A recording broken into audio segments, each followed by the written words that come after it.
Welcome back to Neural Battlefields, the channel where history stops being a textbook and starts being the story it was always meant to be.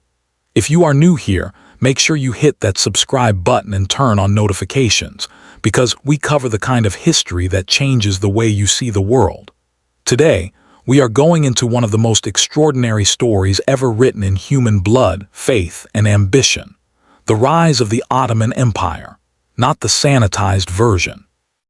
The full, raw, terrifying, and deeply fascinating truth about how a small band of nomadic warriors built one of the greatest empires the world has ever seen.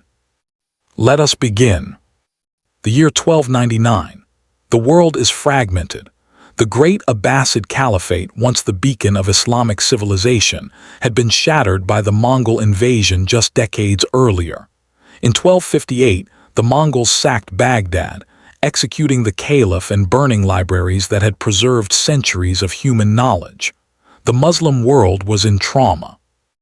The Byzantine Empire, once the unshakable eastern half of the old Roman world, was rotting from within, its borders shrinking, its treasury empty, its people exhausted. And in the middle of all this chaos, in the fertile borderlands of northwestern Anatolia, a man named Osman was quietly building something that no one yet understood.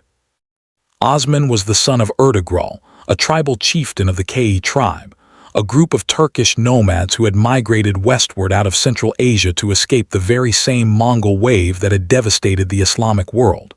They were given land on the frontier of the Seljuk Sultanate, right on the edge of Byzantine territory. This was not a gift. This was a dangerous assignment. Frontier life meant constant raiding, constant warfare, constant survival. But Osman did not just survive. He thrived. What made Osman different was not just military skill, though he had plenty of it. It was his vision. He understood something that most warlords of his era never grasped. Lasting power is not built on conquest alone.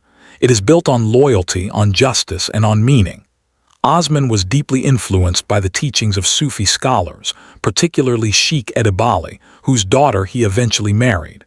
The Sufis taught a form of devotion that was inward, personal, and deeply humanitarian. Osman absorbed this and used it as the moral foundation of his growing state. He offered refuge to the displaced, fair treatment to those he conquered, and a sense of shared purpose to his warriors. His fighters were not just soldiers. They were Ghazis, holy warriors who believed they were fighting in the way of God, expanding the boundaries of Islamic civilization into new lands. This was a powerful motivator, but here is what makes it more complex than a simple story of religious conquest. Osman and his early successors were remarkably tolerant rulers for their time. Christian farmers in newly conquered regions often found that they paid lower taxes under Ottoman rule than they had under Byzantine landlords. Some of them welcomed the change. That tension between faith as a driving force and pragmatism as a governing principle would define the Ottoman Empire for centuries. Osman began capturing Byzantine fortresses and towns one by one. He took Karachahisar in 1299, a date many historians consider the founding of the Ottoman state.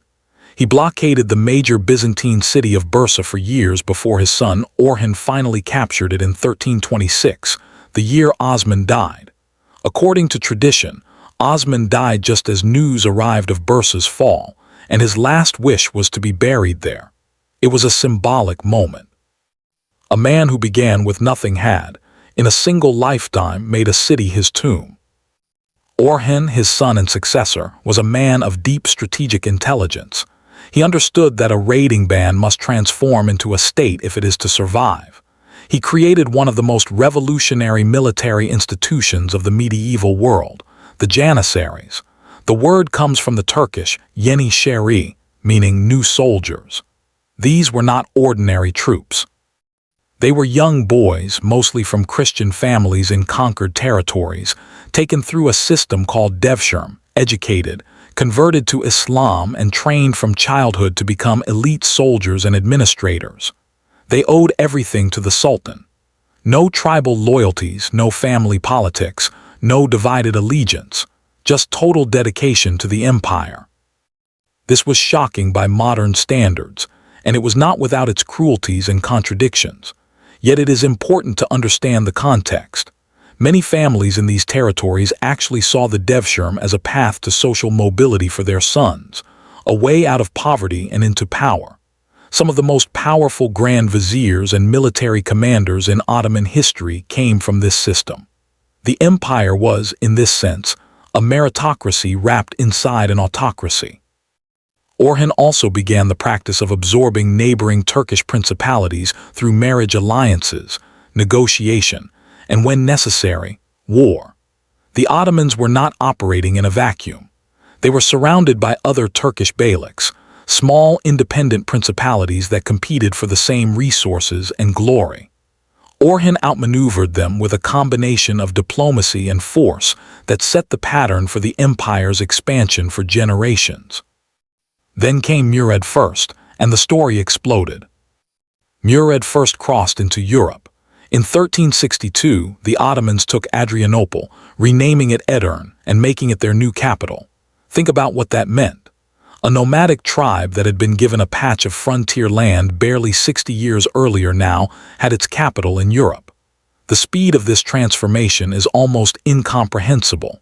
Murad pushed deep into the Balkans, defeating coalition after coalition of European powers. The Serbian, Bulgarian, and Hungarian kingdoms each tried to stop him. Each failed.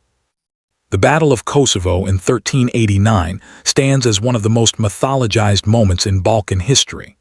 The Ottoman army faced a coalition of Balkan powers under the Serbian Prince Lazar. The battle was brutal, and both sides suffered enormous losses. Prince Lazar was captured and executed. But here is the haunting twist. Sultan Murad I himself was killed on the battlefield, allegedly stabbed by a Serbian nobleman named Milos Obilic who had infiltrated the Ottoman camp. Murad's son Bayezid I, watching his father fall, immediately took command, crushed the remaining resistance, and had his own brother executed on the spot to eliminate any chance of a rival claim to the throne. Fratricide. It is an ugly word, but it became official Ottoman policy.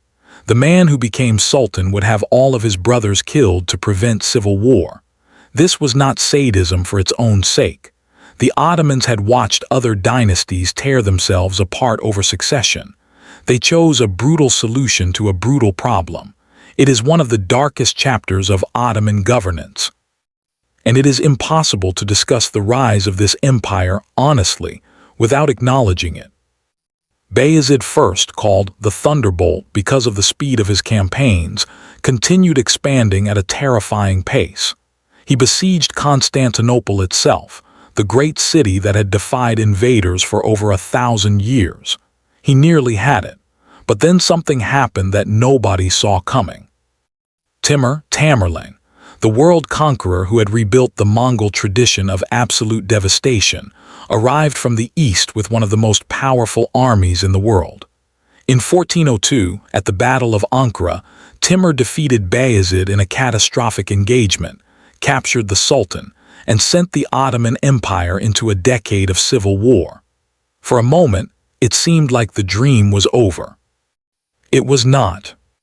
The sons of Bayezid fought each other for 11 years in what historians call the Ottoman Interregnum. Cities burned. Alliances shifted weakly. The Byzantines and European powers watched eagerly, hoping the Ottomans would destroy themselves. And then Mehmed I emerged victorious in 1413, reunified the empire, and began rebuilding with a patience and wisdom that defied the chaos he had come out of. His son Murad II continued this restoration, stabilizing the borders, rebuilding the military, and preparing the stage for the single most dramatic moment in the entire Ottoman story.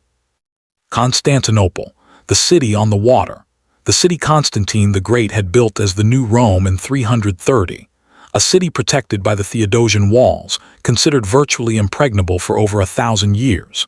It had defied the Persians, the Arabs, the Bulgarians, the Vikings, and everyone else who had ever dared to dream of taking it. Now a 21-year-old sultan named Mehmed II, called by his followers Fatih, the Conqueror, pointed at it and said, "This city will be mine." The Siege of 1453 is one of the most dramatic military operations in history. Mehmed built a massive fortress on the Bosphorus to cut off Byzantine supply lines. He commissioned a Hungarian engineer named Urban to cast cannons of a size the world had never seen. Cannons so enormous they took hours to reload. But when they fired, the walls of Constantinople trembled. He dragged 70 ships overland on greased logs to bypass the chain the Byzantines had stretched across the Golden Horn. Every obstacle was met with creativity, audacity, and relentless will. On May 29, 1453, the walls broke. The last Byzantine emperor, Constantine XI, died in the final fighting, reportedly casting off his imperial regalia and charging into the battle as a common soldier. He was never seen again. Constantinople fell. Mehmed rode into the city on a white horse and went directly to the Hagia Sophia, the great cathedral that had stood for nearly 1,000 years as the crown jewel of Christian architecture in the East. He converted it into a mosque. He then issued orders protecting the city's population, invited scholars and merchants to repopulate it, and declared himself heir to both the Islamic Caliphate and the legacy of Rome. He was 21 years old.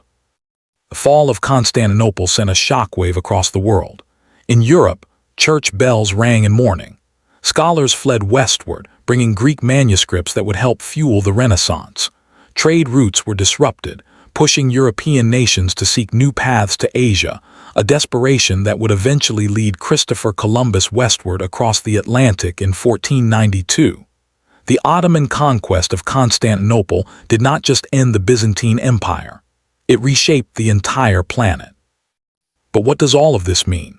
Why does the rise of the Ottoman Empire matter to us today, sitting here in the 21st century? It matters because it is a masterclass in how power is actually built, not through brute force alone, through adaptability, through the ability to take broken, fragmented circumstances and find the one thread of opportunity running through the chaos. Osman started with a tribe.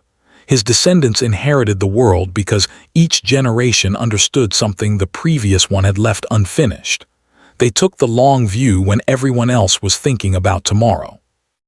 It matters because it shows us that empires are never built by one kind of person.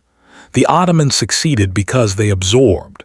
They absorbed Christian soldiers, Jewish scholars, Greek administrators, Armenian merchants, and Sufi mystics. At its height, the Ottoman court was one of the most diverse intellectual environments on the planet. Diversity was not a weakness. It was the engine. And it matters because it is a reminder that history is never as clean as we want it to be. The Ottomans did extraordinary things. They also did terrible things. Both are true, and both deserve to be remembered honestly, not to condemn or celebrate, but to understand the full complexity of what human beings are capable of when driven by faith, ambition, and the hunger for something greater than themselves. The rise of the Ottoman Empire is not just a chapter in a history book. It is a mirror, and the reflection looking back at us is uncomfortable, magnificent, and completely unforgettable. That is all for today on Neural Battlefields. If this video gave you something new to think about, please give it a like because it genuinely helps this channel grow and reach more curious minds like yours. Share it with someone who loves history or someone who thinks they do not, because this story has a way of changing minds. And if you are not subscribed yet, now is the time. We have a lot more to uncover together. The battlefield of history is wide, and we have only just begun. See you in the next one.